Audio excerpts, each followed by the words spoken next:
रुकन कौमी असम्बली आसिफा भुट्टो जरदारी ने मीर शाहनवाज भुट्टो की 41वीं बरसी के मौके पर नोडेरो हाउस में मुनाक़दा कुरान ख्वानी में शिरकत की। तकरीब में मीर शाहनवाज भुट्टो के साले सवाब के लिए कुरान ख्वानी, फातिहा ख्वानी और खुसूसी दुआओं का एहतमाम किया गया। आसिफा भुट्टो जरदारी ने शाहनवाज भुट्टो की सियासी जद्दोजहद, जमहूरियत के लिए कुर्बानियों और भुट्टो खानदान की अवामी खिदमत को खराज अक़ीदत पेश किया। रुकन कौमी असम्बली आसिफा भुट्टो जरदारी ने मीर शाहनवाज भुट्टो की 41वीं बरसी के मौके पर नोडेरो हाउस में मुनाक़दा कुरान ख्वानी में शिरकत की।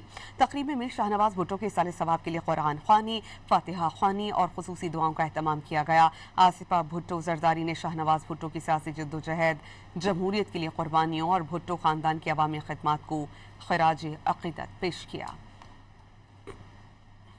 रुकन कौमी असम्बली आसिफा भुट्टो जरदारी ने मीर शाहनवाज भुट्टो की 41वीं बरसी के मौके पर नोडेरो हाउस में मुनाक़दा कुरान ख्वानी में शिरकत की। तकरीब में मीर शाहनवाज भुट्टो के साले सवाब के लिए कुरान ख्वानी, फातिहा ख्वानी और खुसूसी दुआओं का एहतमाम किया गया। आसिफा भुट्टो जरदारी ने शाहनवाज भुट्टो की सियासी जद्दोजहद, जमहूरियत के लिए कुर्बानियों और भुट्टो खानदान की अवामी खिदमत को खराज अक़ीदत पेश किया।